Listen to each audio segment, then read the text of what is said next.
just another day in the life, ramble type thing. I have some stuff to tap on here and some things to ramble about. I kind of cut my last video short, so I think what I'm going to ramble about in this one, and this will kind of be my review, I guess, of the first part of Lost Records, Bloom and Rage, by Don't Nod. I believe that's what their studio is called. Also, I have the fuzzy mic on. So, if you don't know, I think I talked about in the last video, hold pause for plane, that's really loud. Sorry, I kind of moved the angle too while I was paused. But anyway, if you don't know, Lost Records, Bloom and Rage is a spiritual successor to the Life is Strange franchise. I love Life is Strange. A lot of the things that I kind of do on my channel is inspired by it, I guess, but yeah, it just bleeds in my aesthetics, I guess. I love Polaroid cameras because of Life is Strange. I started collecting Polaroid cameras, so that's why I like them so much. Anyway, so I'm just gonna talk about my experience playing that, and tap on some stuff. So, I honestly think I finished it within a couple days. It was very long, longer than I expected it to go, which is a good thing in my opinion. I like, especially when it comes to story games, I should also add that Bloom and Rage, it's a story game, and a choice game, so I feel like it's important to take your time with the characters and actually fleshing out this experience and fleshing out who these people are, because they are the heart of, I think for a lot of people, the enjoyment of the game, especially one like this. So, and I will say, this can be so disorganized. I'll start with just talking about the aesthetics of the game. They were immaculate, absolutely perfect. I'm hearing that buzzing sound again. I was right on the tail end of 90s stuff. So the nostalgia isn't completely lost on me. And I can absolutely appreciate it. So I felt like that was perfect. The colors, the lighting, the landscapes, the character designs, their interests, and how they show those interests physically throughout their rooms, or there's really just one room, but just kind of areas that they inhabit. Also, I'm not going to spoil anything, so please don't worry about that. If you are still intending on playing it, I totally recommend that you do. I think that the aesthetics were amazing. I recently played through Life is Strange Double Exposure, and I enjoyed it at the time, but now in hindsight, I'm just whoa, the was a lot Robin. I will say my main critique with the aesthetics of the newer Life is Strange games is that I think they misunderstand like the point of the importance of the aesthetics of the original Life is Strange. I know that it came out in 2014 maybe, and obviously graphics and capabilities were different back then, but I still think that moving forward, the look of certain things should stay the same when you're remaking those things, because it's still an important piece of what the game is. If you look at a game like Life is Strange Double Exposure, you will see a lot of hyper-realistic like photos on like advertisements on bulletin boards. I shouldn't say hyper-realistic, but they're way more realistic than the ones shown in the original games. The original games had a very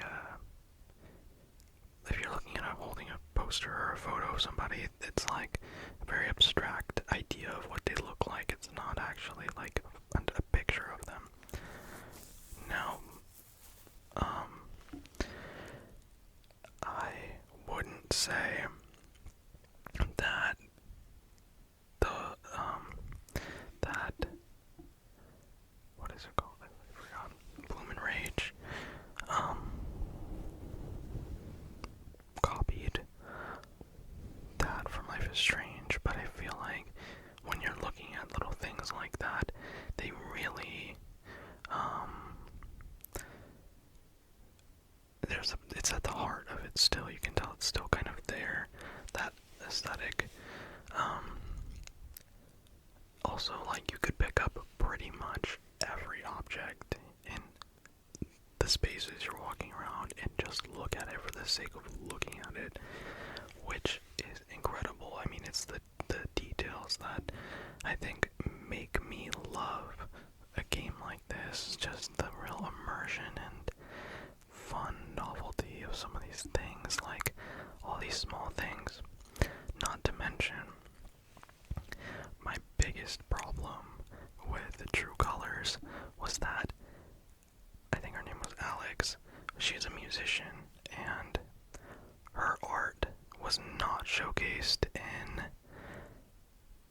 her powers at all. Like, and I think Max, definitely, like, she had, a hobby, a passion for photography, and that intermingled with her, like, powers, right? So, I think that's very important to have. I'm gonna tap on something now. This is a, like, Nito, like, gummy bear thing. I kept it in the box because I didn't want it to get, like, dusty.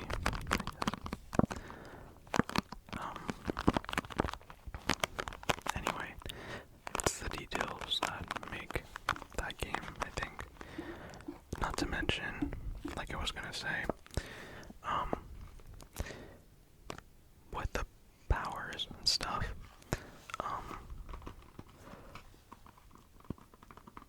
there's no power in this game. I don't think that's a spoiler. And I mean, I don't know even, because the game's not done. There's a second part. But putting that down for a second because I'm distracted. But there's something happening in Velvet Cove, I think it's called. And Swan, the main character, has a passion for filming,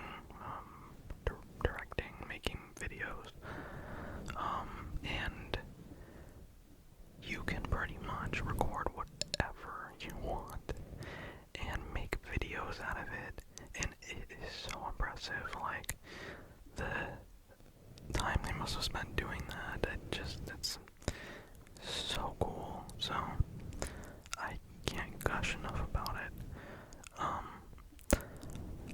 I wanted to say one more thing before I have to end this video, because my phone is low on battery.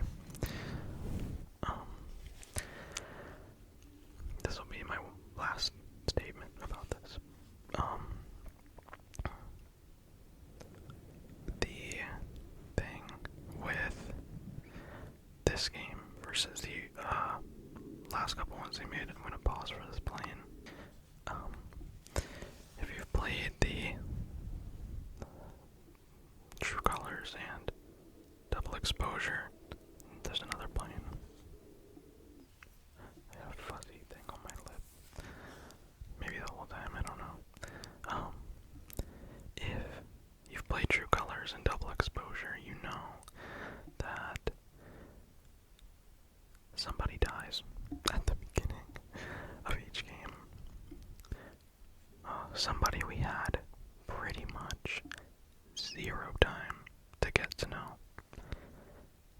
I think the people who wrote those games misunderstand Life is Strange, because in Life is Strange, somebody dies at the beginning of it, but we get to spend, and I'm sorry I'm going to spoil this if you haven't played it already, but we get to spend the entirety of the game getting to know them, and if you like them, you get to love them as a character. But I think some people don't like Chloe, that's why I said that, but which that will get you, like, that's like saying you don't like Taylor Swift on Twitter, I think, in the Life is Strange community.